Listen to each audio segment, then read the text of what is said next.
Democrats are begging the press to stay silent, and they have plenty to keep quiet about. Not a day or an hour goes by without events.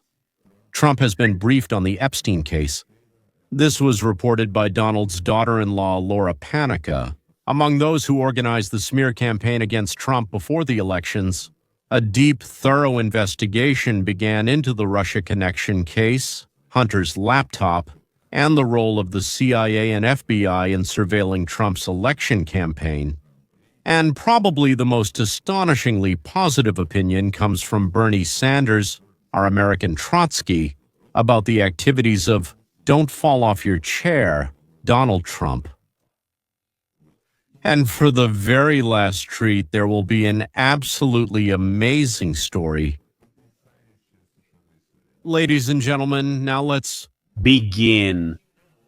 As you know, former FBI Director James Comey and former CIA Director John Brennan are now under official investigation for deliberately misleading the investigation and the American people about Donald Trump being a Russian agent, as well as for their attempt to remove him from the office of President of the United States on Obama's orders. Now I am looking forward to the results of this investigation. Everything is just beginning. However, Hillary Clinton's personal lawyer, the man who helped her obtain and protect the fake Russian dossier, Mark Elias, is now appearing in mainstream media, instructing, or rather begging, the media parrots not to cover this story, not to give it any energy, not to let it gain traction, and then it will simply disappear. Listen to what he said. You and I and others predicted that we would reach this point, and now the question is, what do we do? And the question of what to do is multifaceted. What should we do first? Should we retreat and hide in a corner? I'm here on television today, not hiding or retreating. I'm declaring that I'll stand up and fight, and Donald Trump won't intimidate me, referring to the 2016 events. That's one thing. But we also talked about what major institutions are doing, what civil society groups are doing, what the media are doing. And I beg you, honestly, I just beg the media, don't present this as a legitimate investigation. How scared must they be to persuade the press they've long since bought to keep quiet about these investigations? Say nothing, don't mention it. In general, our era, of course, has been marked by so many things that have never happened before, and once again, you just remember Chernomyrdin every day. Because the crap just spilled over its banks. It used to be somewhere out there, in the quiet of offices. But because of Trump, they are forced to air all this dirty laundry from all their own homes. Don't report this as the beginning of an investigation into John Brennan. Let's see where this leads. Report this as an abuse, a violation, and an authoritarian takeover of the Department of Justice. That should be the headline. The headline should be like that. As a result of the abuse and violation of executive power, Donald Trump demanded that his Department of Justice launch a fake investigation against John Brennan. Yeah, well, instructions through television. And now a chorus of voices will start across all the socialist rabble. It's all lies, even before the trial, before the evidence, before the witnesses. Lies, deception. Don't look, don't believe, don't listen. Well, what can I tell you? Many people just won't watch, won't listen. They'll plug their ears, nose, eyes, and everything else. I beg you, as my thesaurus suggests, I strongly urge you not to tell the truth. The fact that these two lied to the American people, they went on television and lied. They lied before Congress. They manipulated the American public. Lies, lies, lies. Shame on them. That's why I beg you to investigate them.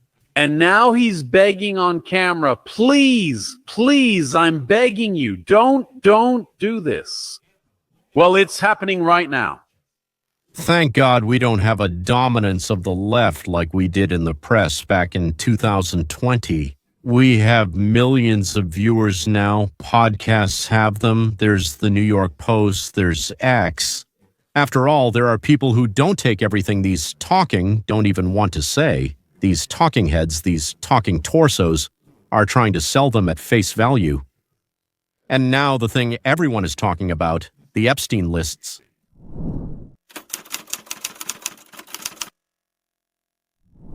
Ghislaine Maxwell, Miss Lane Maxwell, is the only person whose name we really know in connection with Jeffrey Epstein.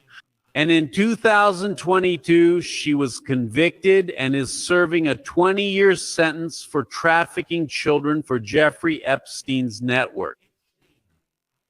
It is reported that she, through her lawyer, says, "I am ready to testify before the United States Congress about Epstein's files, about the client list, about the names that were involved in all these strange sexual affairs he was engaged in, about the blackmail." Now, Maxwell claims that she was never offered an official plea deal and that she would be ready to tell her whole story if she were approached officially. She also claims that she should be protected under the controversial non-prosecution agreement made with Epstein in 2007 during the Obama administration. Meanwhile, questions remain regarding the Justice Department's refusal to acknowledge the so-called Epstein list. The absurdity of the current situation is that there is a person in prison, a woman sentenced to 20 years for finding and delivering underage girls to Epstein, whom he used as prostitutes for his clients. But at the same time, the United States Department of Justice stated that no list of clients was ever handed over by any of the underage girls to anyone, and that they are closing the case. And Maxwell was sentenced to 20 years for supplying underage girls to clients from Epstein's list. She says, "Gentlemen, either put on your underwear or take off your cross." She said she is ready to go to Congress and give any testimony, any facts that Congress wants to hear from her. It seems that no one wants to listen to her. The president played the next recording on. So President Trump says, let's make it a little bigger. That's what happens with my guys, and in some cases, girls. They're all attacking Attorney General Pam Bondi, who is doing a great job.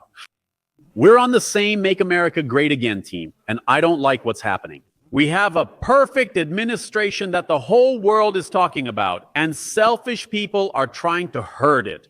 It's all because of the guy who never dies, Jeffrey Epstein. Madame, it all comes back to Epstein again and again. Why are we making public the documents written by Obama, Jiwa Villari, Comey Brennan, and the losers and criminals from the Biden administration who deceived the whole world with the fake Russia story?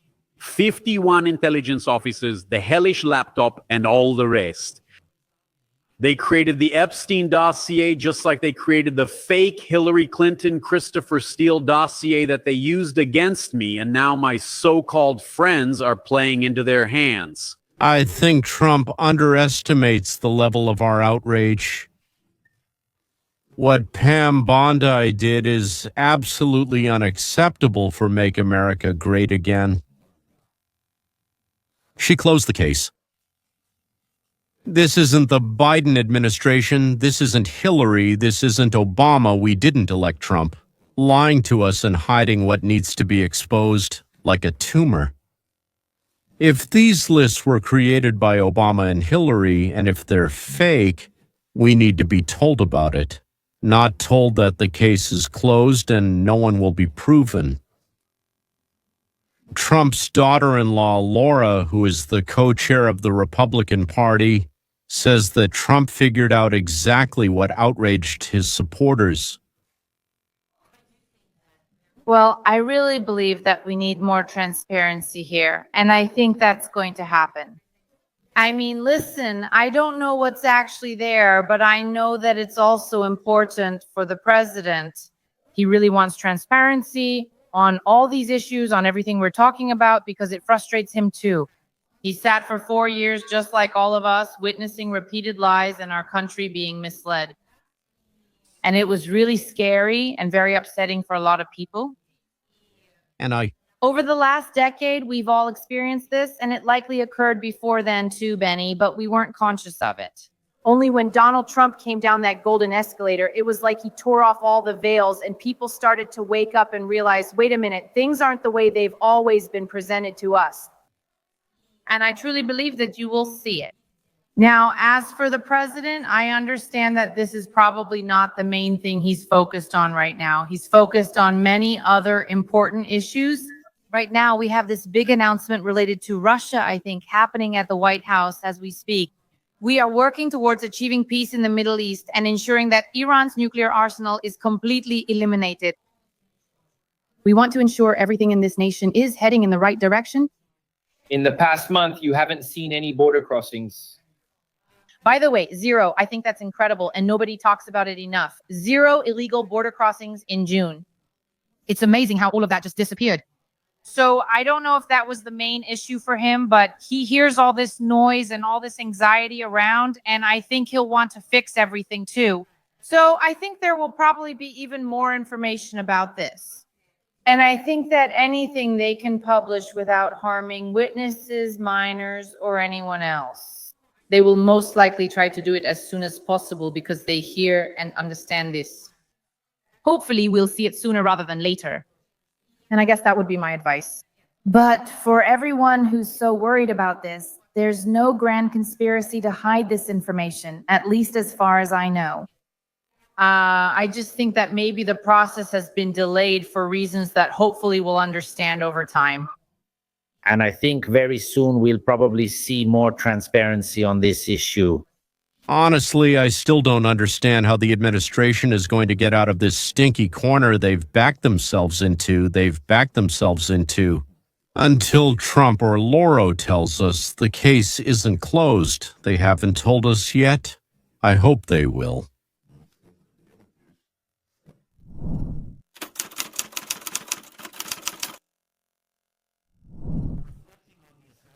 Recalling the assassination attempt on Trump a year ago, Speaker Mike Johnson said, "Exactly a year ago, God miraculously saved President Trump's life and is now using him to bring our country back to greatness." And Choishi Galpo being Tsi.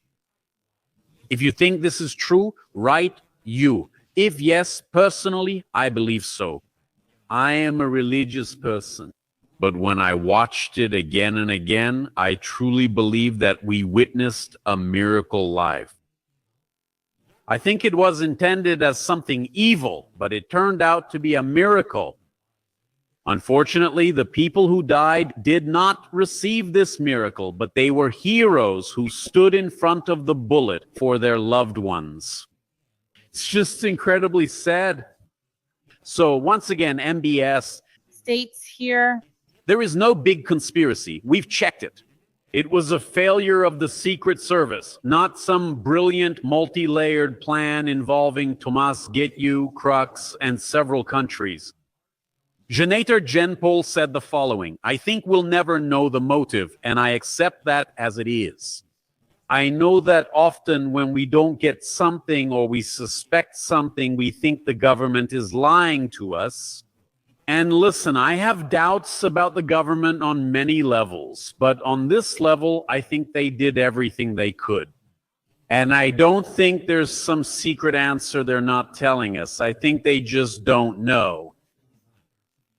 So what have we learned over the past week? 10 days before the assassination attempt, Secret Service agents learned about this plot, and this information was never passed on to the Secret Service agents on the ground.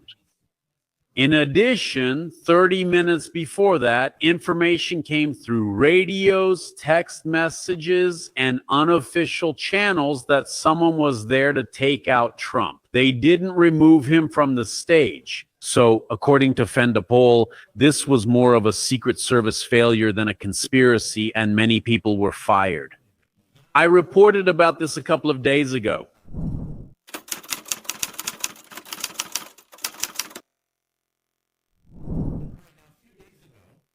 All right, a few days ago, I told you about the raid on the marijuana plantation.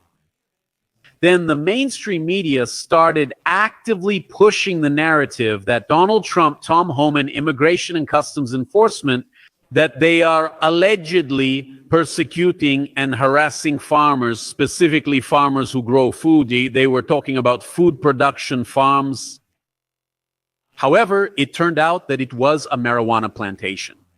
That is, our police during the workday on the farm started stopping workers, grabbing children, insulting United States citizens, and caused public outrage with their actions.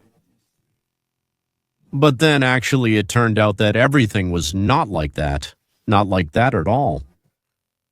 So how was it? Was it different? It turned out that it wasn't strawberries, but marijuana.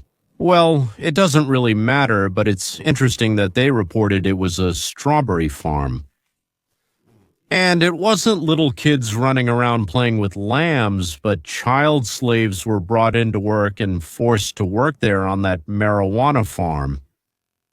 Democrats, the mainstream media, and especially governors like Devin Newsom immediately rushed to attack Donald Trump and defend illegal immigrants.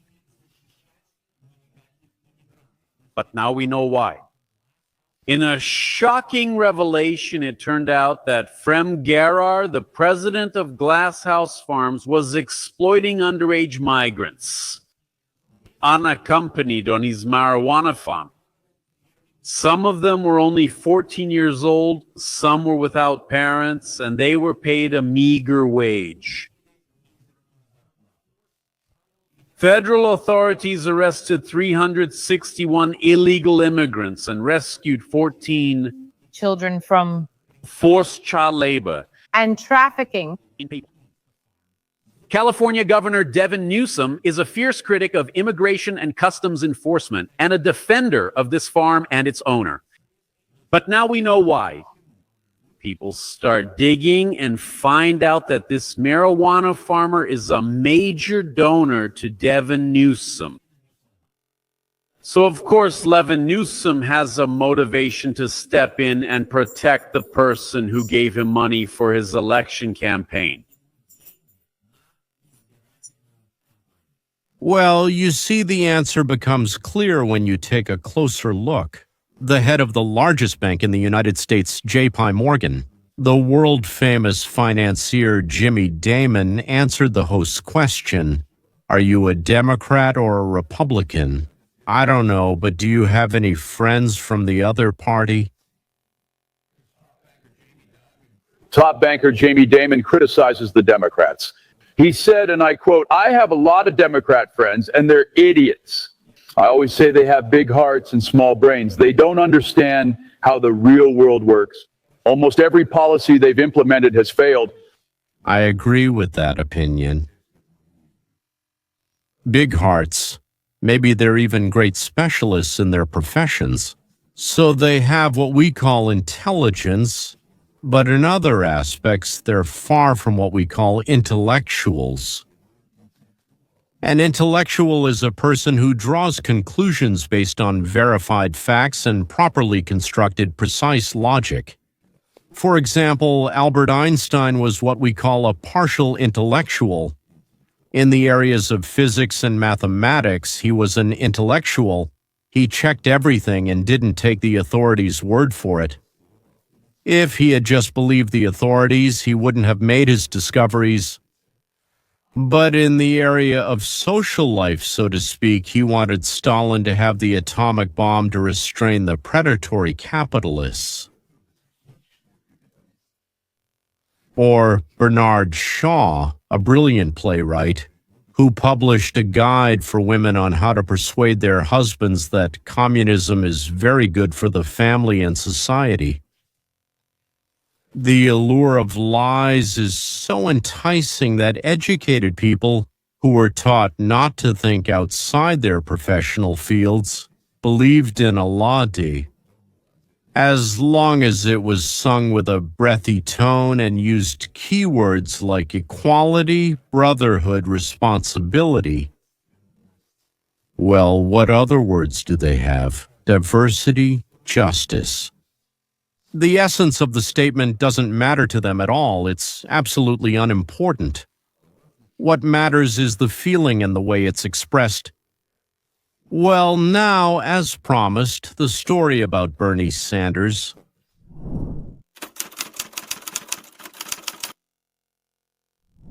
Senator Sanders was practically homeless until he was 40 years old. That is, he graduated from college, then did nothing. He was absolutely unfit for anything, even after graduating. I don't remember what he graduated in. I think he graduated in business administration. Or philosophy, I can't say for sure. So, having finished all that, he worked as a janitor, he worked as a locksmith, he worked as a plumber, but he kept changing jobs all the time. Nobody really needed him.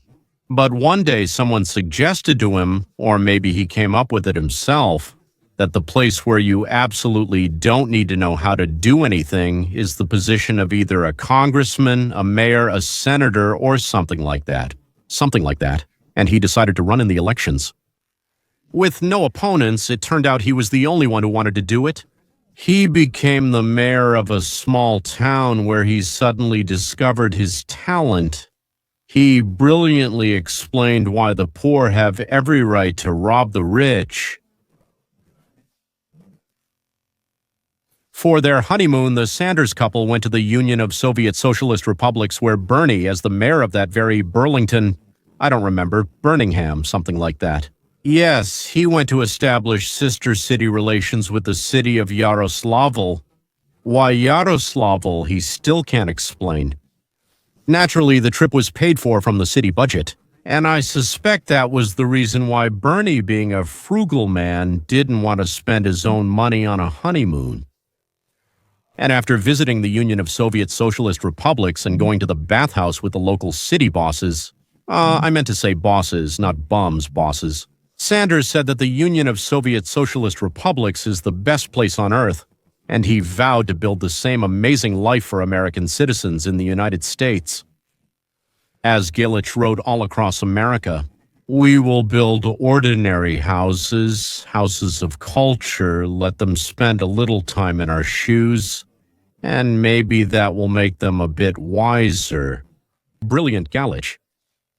Now, Sanders has nothing to do with this. The best place on earth is the Union of Soviet Socialist Republics. So, Bernie saw the problem of socialism as the fact that socialists took too little from the rich and treated them too gently when sending them to camps. Bernie, in his beliefs, is a bit to the left of Mao Zedong, but to the right of Chingashada Gishada. Bernie says that he's not a Democrat. No, not at all. He's a democratic socialist. What does that mean? Nobody knows. What does it roughly mean? I'm a vegetarian cannibal. But Bernie's followers see no irony in either case. Bernie has never in any way praised Trump.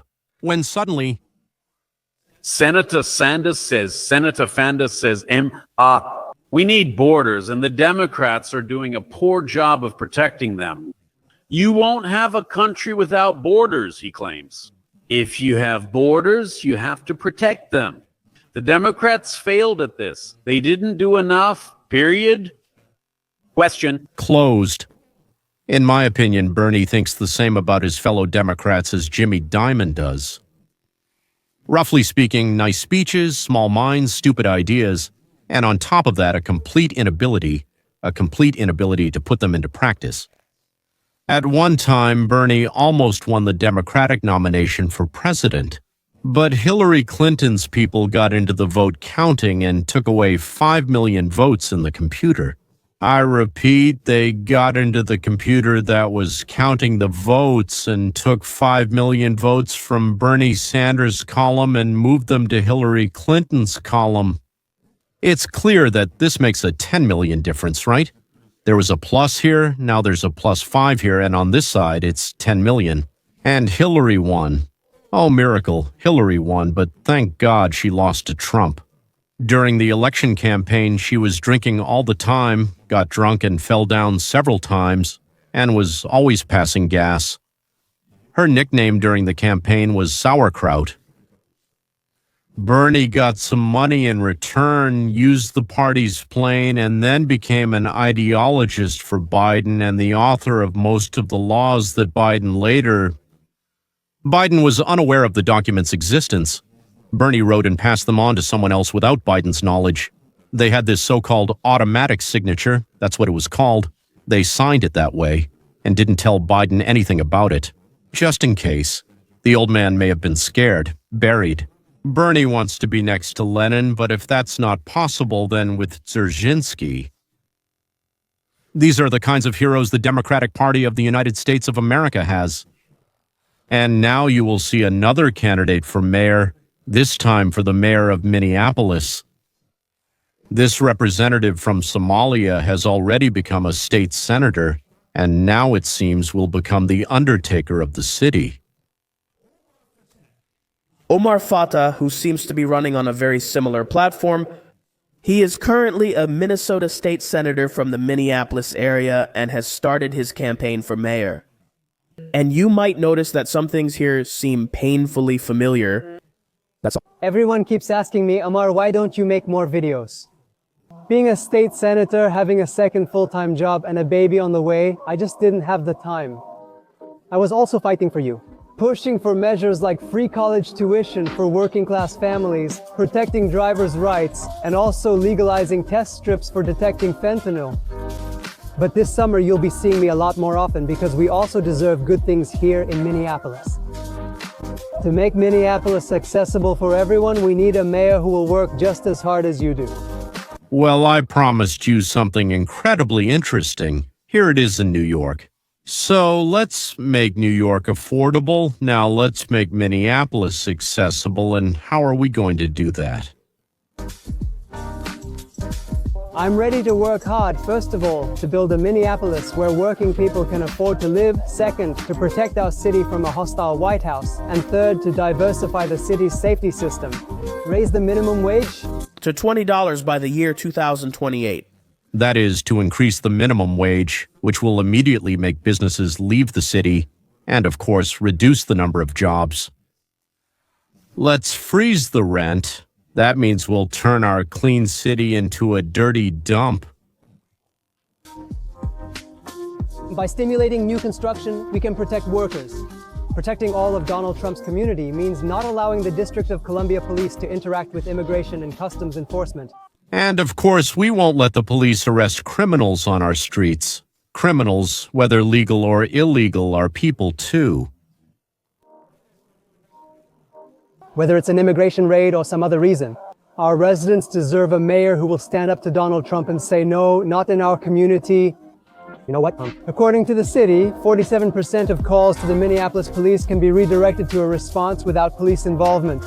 Police officers are not social workers. So we'll replace half of the police, well, we'll fire them, and then we'll hire social workers instead of police officers. So they will be the ones to stop wife beating.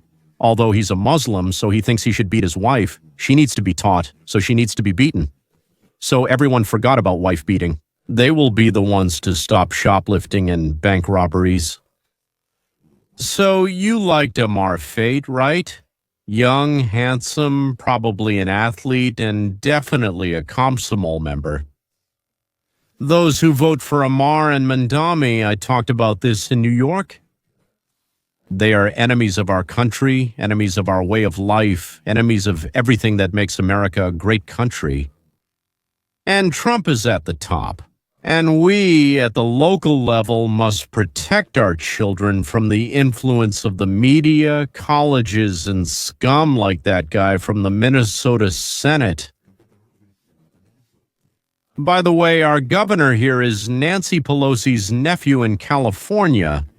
The governor is the same kind of bastard, exactly the same, only he's not a convinced America hater, just a sellout, like Putin, Stalin, Zhukov, Mao, Attila, Dehan, Genghis Khan, the Bloody, and so on. He doesn't care at all about us, about ours, about the common good. I don't mean to say that the common good should be the ultimate goal in itself. But the thing is, when you're elected and paid a salary for something, you have to do what you promised to do. Because if you don't do that, you should leave your job, but they don't want to leave their jobs.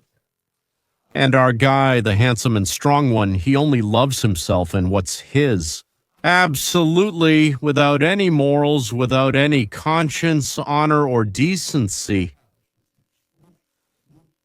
A perfect example of a true leader of the Democratic Party of the 21st century from the United Satirical States of America, as they hope, or united. All right, gentlemen and ladies, this is where we wrap up. Until next time and until the next great news.